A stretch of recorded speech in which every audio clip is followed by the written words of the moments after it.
صاحب ایک مہینہ تقریباً 5 دن ہو چکے بھارت اور چائنا کے درمیان جو چپکلش ہے یہ ہاتھا پائی سے شروع ہوا اور آج کہا جا رہا ہے کہ ٹائمز آف انڈیا کی رپورٹ کے مطابق کہ 20 کیجویلٹیز انڈیا کی طرف سے اور 43 تقریباً وہاں سے چائنا کی طرف سے ہو چکی ہیں اب تک. وقت یہ جو کچھ لداخ میں ہو رہا تھا پچھلے 1.5 مہینے سے ہر اینالسٹ اس بات کو جانتا تھا کہ ایک بارود کا ڈھیر ہے, کسی بھی لمحے کوئی بھی چنگاری اس کو دھماکے سے اڑا دے اور آج وہ چنگاری اس کو لگ گئی. جہاں تک آپ انڈین سولجرز کی بات کر رہے ہیں رپورٹڈلی انڈینز نے 20 کلیم کیے ہیں, لیکن جو انٹیلیجنس رپورٹس آ رہی ہیں وہ 50 کے قریب کیجولٹیز ہیں انڈین جی. اور بہت سارے جن کو مسنگ کہہ رہے ہیں یہ وہ ہیں جو لڑائی کے دوران دریا میں گر گئے, لہٰذا ان کی لاشیں فی الحال نہیں ملیں گی, بعد میں ڈھونڈیں گے.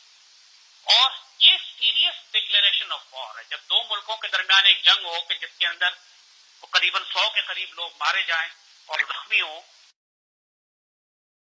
تو یہ ایک سیریس کانفرنٹیشن ہے, سیریس کلیش ہے.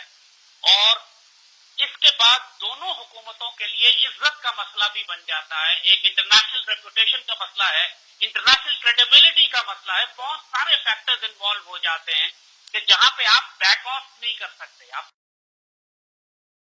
پیچھے نہیں ہٹ سکتے, آپ کمزوری نہیں دکھا سکتے.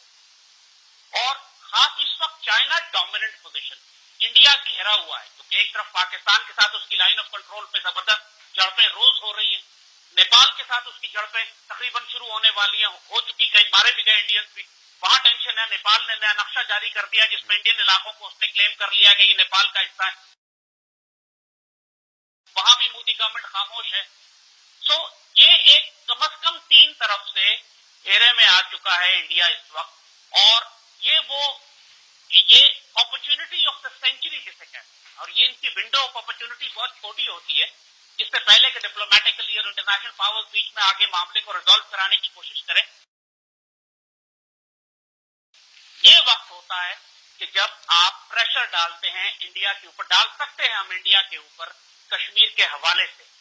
اور آئی پرسنلی فیل کہ 1962 میں ہم نے ایک موقع ضائع کیا تھا جب چائنا نے اسی علاقے میں انڈین آرمی کی بہت پینٹی لگائی تھی اور پاکستان کو پیغام بھیجا تھا کہ موقع ہے آپ کشمیر میں داخل ہو جائیں. اس وقت ایوب خان نے وہ موقع ضائع کر دیا تھا. آج 50 سال 60 سال کے بعد ہمیں دوبارہ وہ موقع مل رہا ہے. We should be ready. ہمیں اپنے کشمیر کے معاملے پہ جو فساد, اس وقت کشمیر کی وادی بھی بھڑکی ہوئی ہے, آئیڈیل سناریو ہے. ہمیں یہ نہیں ہے کہ کشمیر میں 60 سال پہلے, جیسا معذرت کے ساتھ 60 سال پہلے کی سیاست, انٹرنیشنل پالیٹکس, ایٹم بم کا نہ ہونا, اب تینوں ممالک کا ایٹم بم کا حامل ہونا, اور آپ جس طرح کہہ رہے ہیں کہ وہ ایگزامپل اپ سیٹ ہو سکتی ہے جو ایوب خان نے نہیں کیا پاکستان کر سکتا ہے, ڈفرنٹ سینیریو نہیں ہوگا سر؟ دیکھیے اب ایکویشن اس لحاظ سے بھی چینج ہو گئی ہے نا. آپ دیکھ کہ اگر انڈیا ایٹمی طاقت ہے تو چائنا بھی ہے, ایز یو سیڈ پاکستان بھی ہے, اور انڈیا 2 فرنٹ وار تو کر ہی نہیں سکتا, یہاں پر تو 3 فرنٹ وار شروع ہو رہی ہے اس کی. اس وقت نیپال نے جو اتنا ایگریسو سٹانس لیا ہے, اور نیپال کو چھوٹا ملک نہ سمجھیے گا, نیپال کے باشندے گورکھے کہلاتے ہیں جو ان کے ملیٹنٹ فائٹرز ہیں, اور انڈین آرمی میں 30-40 ہزار گورکھے کام کرتے ہیں نیپالی, جن کی لائلٹیز اوریجنلی نیپال کے ساتھ ہے جو ان کا مدر لینڈ ہے. لیکن لینڈ لاکڈ اسٹیٹ, اس کو معیشت کے اعتبار سے وہ بڑا دھچکا دے سکتا ہے انڈیا, اس کو تو کنٹرول کرتا ہے اس کی ساری معیشت. اس وقت نیپال ٹوٹلی چائنیز کیمپ میں چلا گیا. ٹھیک ہے. نیپال کے اسکولوں میں چائنیز پڑھانا کمپلسری کر دیا گیا ہے. چائنا نے کہا ہے ہم تمہارا سارا خرچہ اٹھائیں گے. نیپال کی تو آبادی کچھ نہیں ہے, چھوٹا سا ملک ہے, وہ تو چائنا کی ایک میونسپلٹی کے برابر بھی اس کی پاپولیشن. چائنا کے لیے کون سا مشکل ہے نیپال کو سنبھالنا؟ اور نیپالی گورکھے جو ہیں 40-50 ہزار جو انڈین آرمی میں کام کرتے ہیں, ان ساروں کے ساتھ وہی کٹنگ ایج ہے. گورکھے اور سکھ, یہ دو تو انڈین آرمی کی کٹنگ ایج ہے.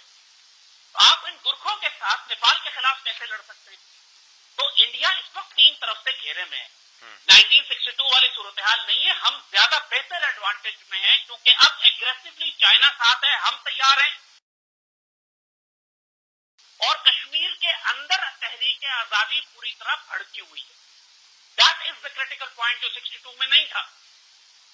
آج آج تحریک آزادی کشمیر آپ کے لیے اس ڈیئر فار دا ٹیکنگ جیسے کہتے ہیں، صرف ہم نے ذرا سی لائن آف کنٹرول بریک کرنی ہے اور اس کے بعد پورے کشمیر کے اندر ایک آگ بھڑک جائے گی، اور انڈیا پہ جب پریشر چائنا کی طرف سے بھی ہے، اور آج کے بعد آپ دیکھیں گے، اور انفیکٹ انڈیا کے پاس اب آپشن کیا ہے؟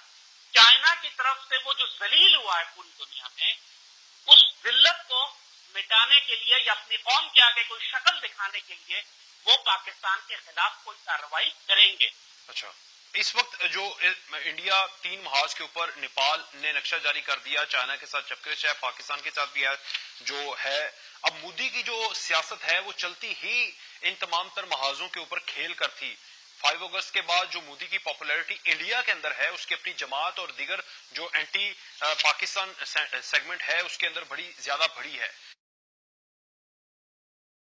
اب کے بعد آپ اس کی سیاست کو کیسے دیکھ رہے ہیں آئندہ آنے والے سالوں کے اندر، اور کانگریس کی پوزیشن وہاں پر کیا بہتر ہو سکتی ہے، کیونکہ وہ ان تمام تر رائٹس کے اور تمام تر چیزوں کے خلاف ہیں جو انڈیا کر رہا ہے اس وقت مودی کی نہیں وقاص، یہی بات آپ نے ابھی جو میں نے جملہ کہا ہے کہ انڈیا کے پاس، مودی کے پاس اب صرف ایک راستہ رہ گیا ہے، کوئی ملٹری وکٹری حاصل کرے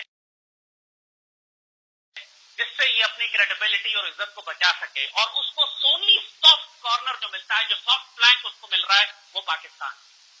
ٹھیک، وہ پاکستان کے خلاف ایک ٹیریٹوریل گین اگر کر لیتا ہے، اگر 2-4 کلومیٹر کا علاقہ بھی گھیر لیتا ہے، کوئی بارڈر بریچ کر دیتا ہے، کوئی میں ڈیمیج کر دیتا ہے، نقصان پہنچاتا ہے ہمیں سیریسلی، تو وہ اپنی عزت اور کریڈیبلٹی کو دوبارہ بحال کرنے کی کوشش اس طریقے سے کر سکتا ہے، اور کوئی راستہ اس کے پاس اب نہیں۔ اس وقت جنگل کا قانون ہے، کوئی انٹرنیشنل قانون نہیں ہے پوری دنیا میں، اور جنگل کے قانون میں طاقت چلتی ہے، جس کی لاٹھی اس کی بھینس ہوتی ہے، تلوار پر فیصلے ہوتے ہیں۔ آپ نے ان کے 2 آدمی پکڑے، انہوں نے آپ کا ہائی کمیشن گھیر لیا، آپ ان کا ہائی کمیشن گھیر لیں، آپ ان کے امبیسڈر تو سارے اسٹاف کو پکڑ کے جیل میں ڈال دیں، وہ آپ کے اسٹاف کو جیل میں ڈال دیں گے، اسی طرح ہوگا۔ آپ ان کے آدمی اغوا کر لیں دنیا سے، جس طرح انہوں نے جو ایران اور امریکہ کے درمیان ہوتا رہا ہے، آپ چاہ رہے ہیں کہ وہی ریپیٹ ہو جائے؟ یہ ہوگا، اب اسی طرح ہوگا۔ اب دنیا کے قوانین یہی ہیں، اب diplomacy, United Nations, Geneva convention, اخلاقیات سب ختم ہو چکی ہے۔ We have to realise to this new reality. اب مکوں سے، لاتوں سے، جس طرح لڑائی چائنا کی ہوئی ہے، گولیاں نہیں چلی یہاں جی، انہوں نے پرانے اسٹون ایج پتھر کے دور کی طرح لڑائی کی ہے، پتھروں سے اور ایک دوسرے کو چاقوؤں سے اور خنجروں سے مارا ہے۔